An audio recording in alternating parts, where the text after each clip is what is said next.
हम क्लाइमेटोलॉजी के अंतर्गत वर्षा के प्रकार का अध्ययन कर रहे थे, जिसमें हमने वर्षा के प्रकार में प्रथम जो वर्षा का प्रकार है जिसको हमने संवहनीय वर्षा कहा था उसका अध्ययन कर लिया था। एक बार हम फिर से रिवाइज करते हैं इसको। संवहनीय वर्षा या फिर कन्वेंशनल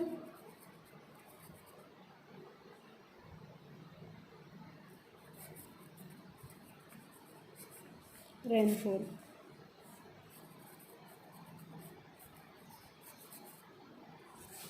तो इसमें हमने देखा था कि संवहनीय वर्षा में क्या होता है कि जैसे ही धरातल भूमध्य रेखीय क्षेत्रों में मुख्यतः क्या होता है, सूर्य का तापमान अपेक्षाकृत अधिक होता है, क्योंकि सूर्य की किरणें लगभग साल भर क्या होती है, लंबवत होती है, जिसके कारण हवा यहाँ से क्या होती है, गर्म होकर ऊपर की ओर उठना प्रारंभ हो जाती है। जैसे जैसे हवा गर्म होकर तीव्र गति से ऊपर उठती है वैसे संवहनीय धाराओं के नाम से जाना जाता है। इसके कारण क्या होता है, जो आकाश होता है उसमें कपासी वर्षी मेघों का निर्माण होता है, और इन कपासी वर्षी मेघों की विशेषता क्या होती है कि तीव्र गति से मूसलाधार वर्षा होती है। तो यहाँ पर भूमध्य रेखीय क्षेत्रों में शाम को लगभग 3-4 बजे के आसपास प्रतिदिन कपासी वर्षी मेघों के द्वारा वर्षा होती है। इसे ही क्योंकि इस वर्षा का मुख्य कारण क्या है, यहाँ उठने वाली संवहनिक धाराएं हैं, अतः इनको क्या कहा जाता है, संवहनीय वर्षा कहा जाता है। अब वर्षा का दूसरा प्रकार जिसको पर्वतीय वर्षा के नाम से जाना जाता है, पर्वतीय वर्षा या ओरोग्राफिक रेनफॉल।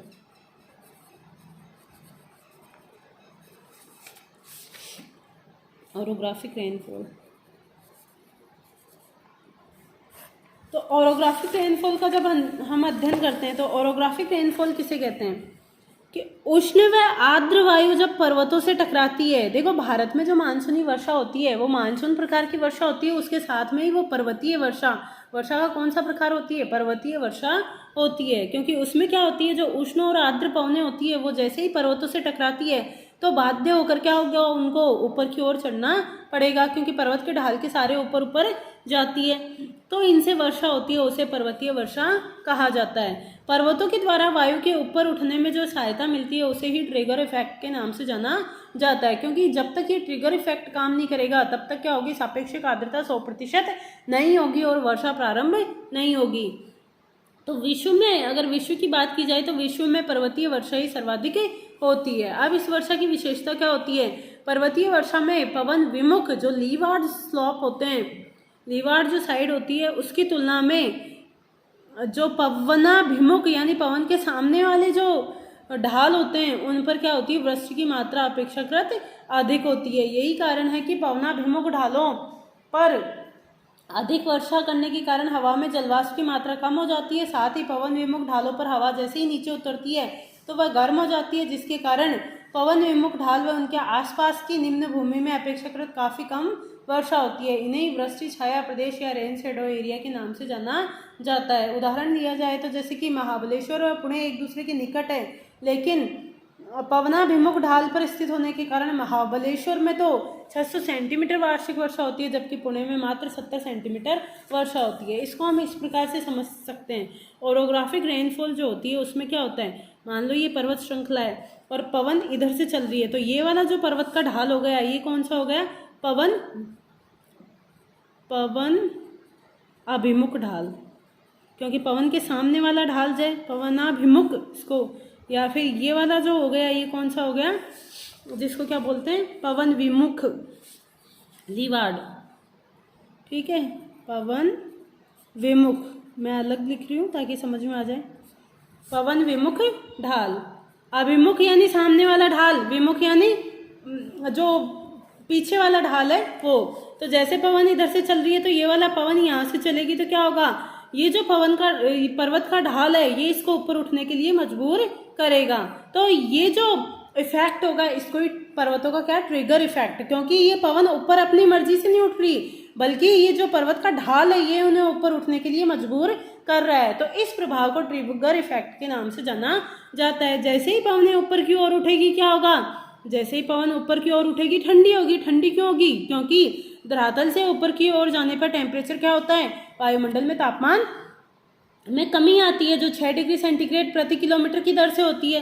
तो जैसे जैसे ये हवा ऊपर जाएगी वैसे वैसे क्या होगी, इसके टेम्परेचर में कमी आएगी। टेम्परेचर में कमी आएगी तो हमने देखा था कि टेम्परेचर में कमी आते ही इसकी आर्द्रता सामर्थ्य क्या हो जाएगी, सामर्थ्य में कमी आ जाएगी। ठीक है, टेम्परेचर कम होगा तो आर्द्रता सामर्थ्य में कमी आ जाएगी, जिसके कारण सापेक्षिक आर्द्रता क्या हो जाएगी, जो रिलेटिव ह्यूमिडिटी है वो क्या हो जाएगी, बढ़ जाएगी। रिलेटिव ह्यूमिडिटी बढ़ते ही, जैसे ही रिलेटिव ह्यूमिडिटी 100% हुई वैसे ही यहाँ पर क्या हो जाएगी, वर्षा प्रारंभ हो जाएगी। तो इस ढाल पर क्या होगी, पर्वत के इन ढालों पर वर्षा हो जाएगी। पर पवन जैसे ही यहाँ तक पहुंचेगी, पर्वत की चोटी पर पहुंचेगी, वैसे ही क्या होगा, अब इसको ऊपर उठने के लिए कोई मजबूर नहीं करेगा, तो ये पवन क्या होगी, ढालों के सारे नीचे उतरना प्रारंभ होगी। तो जैसे ही ये नीचे उतरेगी, हम देखते हैं कि वायुमंडल से नीचे की ओर जाने पर टेम्परेचर क्या होता है, बढ़ता है। तो देखो टेम्परेचर बढ़ेगा तो आर्द्रता सामर्थ्य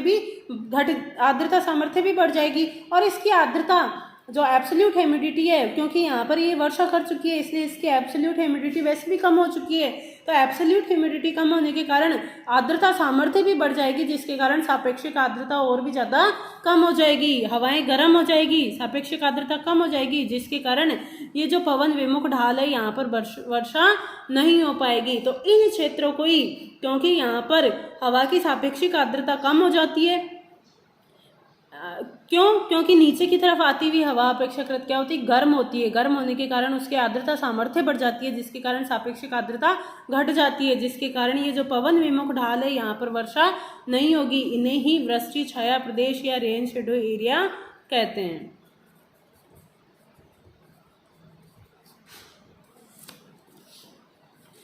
अब जो नेक्स्ट की हम बात करें तो उसे चक्रवाती या वाताग्री वर्षा, जो वर्षा का तीसरा प्रकार है, जिसको साइक्लोनिक या फ्रंटल प्रेसिपिटेशन या रेनफॉल के नाम से भी जाना जाता है।